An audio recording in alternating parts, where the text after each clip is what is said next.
국어 2단원 지식과 경험을 활용해요. 안녕하세요 5학년 여러분, 오늘도 즐거운 국어 시간입니다. 2단원 지식이나 경험을 활용해요 선생님과 함께 공부해 보도록 하겠습니다. 이것은 무엇일까요? 작은 구슬? 네, 잘 알고 있네요. 푸른별 지구입니다. 이 지구는 실로 거대해요. 하지만 이렇게 거대한 지구에 사는 우리는 아주 작지요. 이렇게 작은 존재인 우리가 어떻게 이 드넓은 세계에 대한 것들을 알 수 있을까요? 세계는 넓고 우리는 작은데 말이죠. 이렇게 작은 우리에겐 보이지 않는 생각주머니가 있고 그 안에는 수많은 지식과 경험들이 담을 수가 있어요. 이 주머니 속의 지식과 경험들을 활용해 또 새롭고 유익한 지식을 만들어내는 방법 궁금하신가요? 선생님과 함께 교과서에서 공부해 보도록 하겠습니다. 여러분의 생각 주머니를 활짝 열고 따라오세요.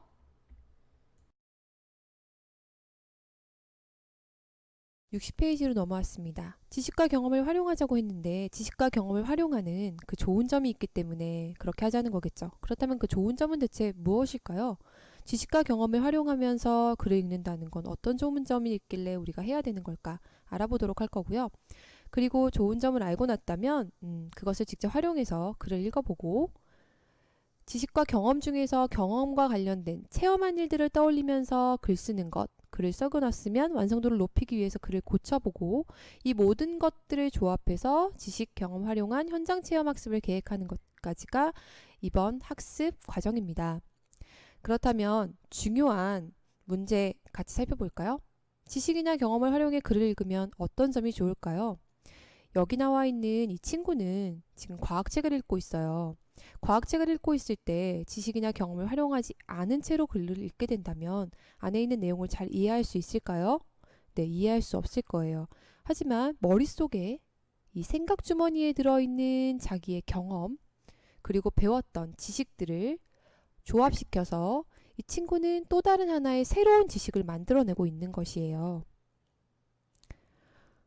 여러분이 클레이를 가지고 놀 때 맨 처음 클레이는 그냥 아무런 모양이 없는 클레이의 상태죠. 하지만 여기에 여러분이 갖고 있는 지식, 동물의 모양이라든지 클레이를 다루는 방법을 알게 되면 그 방법을 가지고 이 클레이를 만들어냅니다. 즉 클레이가 갑자기 곰돌이가 되는 거죠. 같은 클레이지만 더 이상 이 클레이는 아무 의미가 없던 네모난 클레이가 아니에요.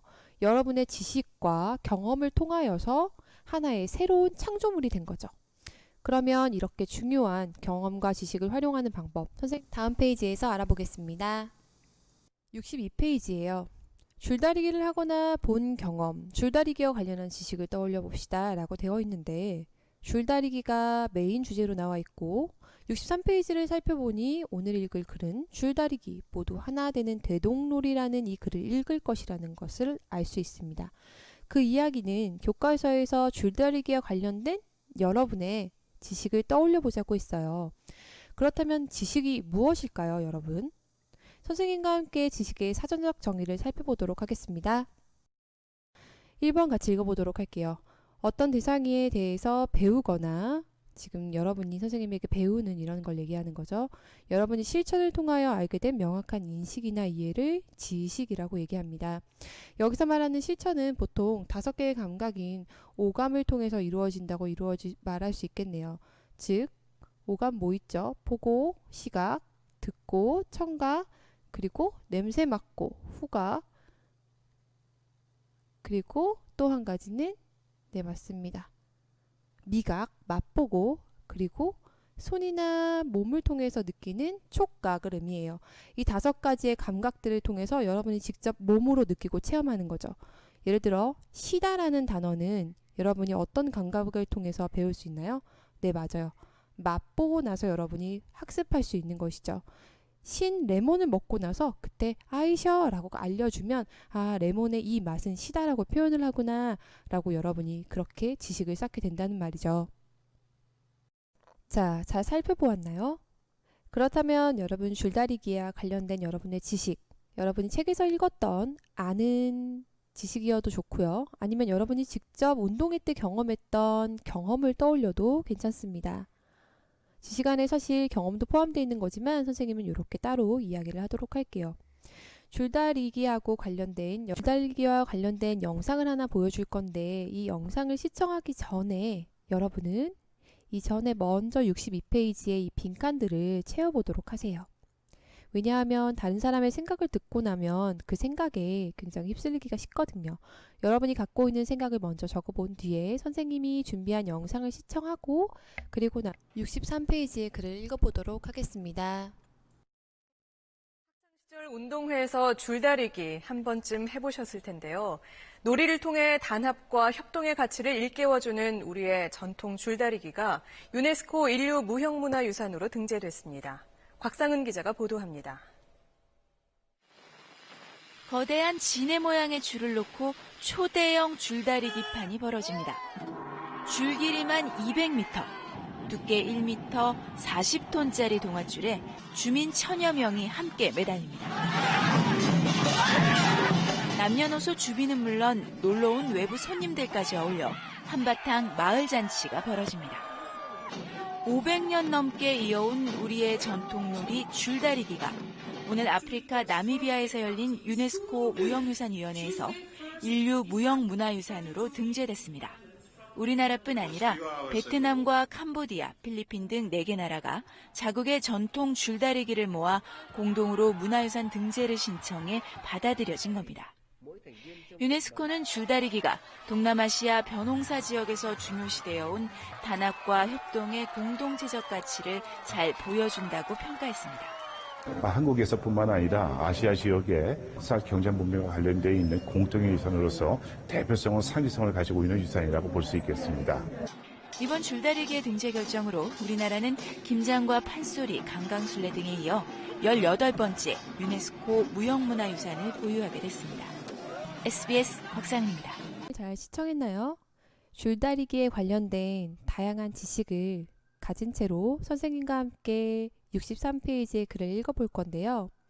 이 글을 읽기 전에는 항상 중요한 과정이 있는데 글 읽기 전에 이와 관련된 질문이 무엇인지를 파악하는 건 굉장히 중요한 과정이에요. 그렇다면 글 읽기 전에 질문은 어디에 나와 있을까? 여러분이 갖고 있는 65페이지 여기에 3번 문제를 먼저 읽어보도록 할게요. 줄다리기 모두 하나 되는 대동놀이를 읽고 물음에 답해 봅시다. 1번 음력 정월에 사람들이 모여 함께 줄을 만들 수 있었던 까닭은 무엇이었을까요? 여러분이 글을 읽으면서 왜 줄을 만들 수 있었을까? 그 이유를 한번 찾아보면서 읽어야 될 것이고요. 조상들은 왜 용을 닮은 줄을 만들어 줄다리기 했을까? 아, 용을 닮은 줄을 만들었구나 라는 생각을 할 수 있겠죠. 3번이에요. 줄다리기에 담긴 조상들의 지혜는 무엇일까요?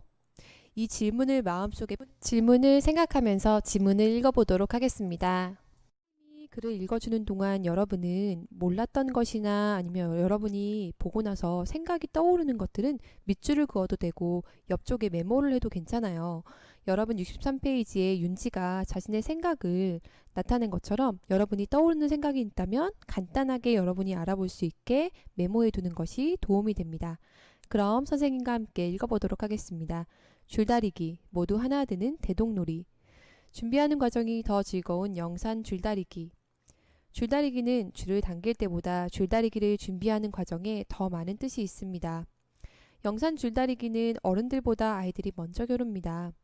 작은 줄을 만들어 어른들이 하는 것처럼 아이들이 경기를 벌이지요. 아이들 줄다리기가 끝나고 어느 편이 이겼다는 소리가 돌면 그제야 장정들이 나섭니다.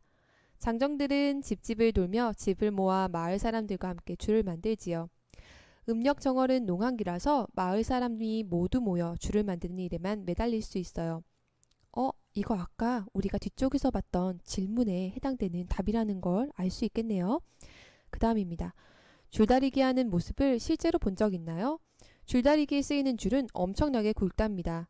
옛날에는 어른이 줄 위에 걸터 앉으면 발이 땅에 닿지 않을 정도였다고 해요.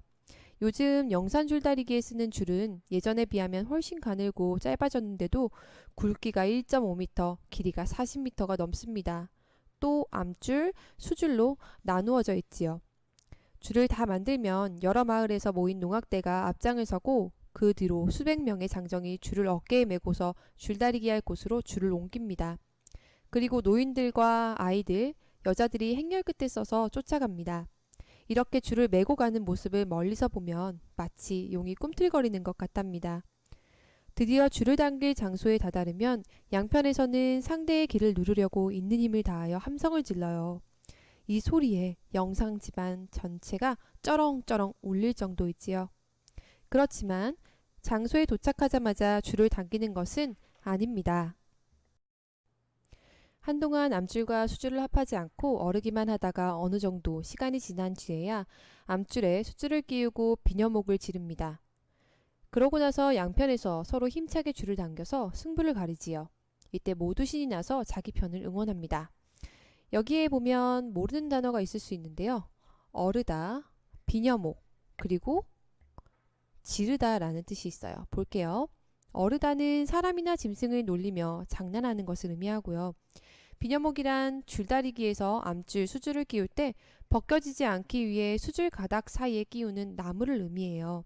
여기 보면 가운데 끼워 놓은 이렇게 생긴 나무를 의미하겠네요. 비녀처럼 생긴 나무 목자를 써서 나무, 목, 비녀목이 되는 거겠죠.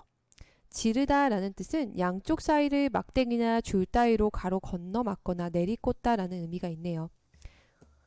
그 다음 계속 읽어보도록 하겠습니다. 풍년을 기원하는 줄다리기. 우리 조상들은 왜 줄을 만들어 서로 당기는 놀이를 했을까요? 자, 아까 봤던 65페이지에 질문이 나왔네요. 두 번째 질문이에요. 정답을 생각하면서 보세요. 오랜 세월 동안 농사를 지어온 우리 조상들의 가장 큰 소망은 풍년이었어요. 농사가 잘 되려면 물이 가장 중요하고요. 그런데 우리 조상들은 용이 물을 다스리는 신이라고 생각했답니다. 그래서 용을 닮은 줄을 만들고 흥겹게 줄다리기를 해서 용을 기쁘게 하려고 했어요. 물의 신인 용을 즐겁고 기쁘게 해야 풍년이 될 테니까요.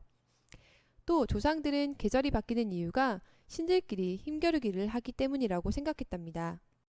부터 가을까지는 착한 신들의 힘이 세지만 추운 겨울에는 악한 신들의 힘이 더 세진다고 여겼어요. 그래서 새해의 첫 달인 정월에 힘이 약해진 착한 신들을 도울 수 있는 놀이를 했답니다.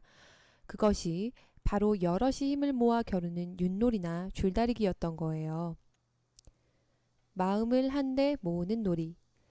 조상들은 대보름이면 모든 일을 제쳐두고 줄다리기 준비에 정성을 쏟았어요. 그리고 마을 사람들이 모두 함께 줄다리기를 했지요. 온 마을이 참여해서 집집마다 집을 거두고 놀이에 필요한 돈과 일손을 내어 줄을 만들어 놀이를 한다는 게 생각처럼 쉬운 일은 아니랍니다. 그런데도 해마다 줄다리기를 거르는 법이 없었어요. 여기에는 봄 기운이 시작되는 정월에 풍년을 기원하고 줄다리기라는 큰 행사를 치르면서 마을 사람들이 마음을 한데 모아 무사히 한 해 농사를 지으려는 지혜가 담겨 있지요. 65페이지의 세 번째 대안 답이 되겠네요. 영산 줄다리기는 1969년에 국가무형문화재 제26호로 지정되었답니다. 오늘 수업은 여기서 마치도록 하겠는데요. 여러분, 지식과 경험을 활용한다면 이렇게 책 속에 있는 세상을 여러분이 볼 수 있을 거예요. 실제로 책 속에 있는 세상이 책 위로 튀어나오진 않지만 여러분이 갖고 있는 머릿속에 보이지 않는 상상의 세계 속에서 만날 수 있다는 이야기지요. 지식과 경험을 활용한다는 것, 눈에 보이지 않는 그 세상을 그려낸다는 것과 같은 말일 수 있을 거예요. 다음 시간은 이렇게 지식과 경험을 활용해 글을 읽으면 좋은 점을 선생님과 보다 자세히 알아보도록 하겠습니다. 오늘 모두 수고하셨습니다.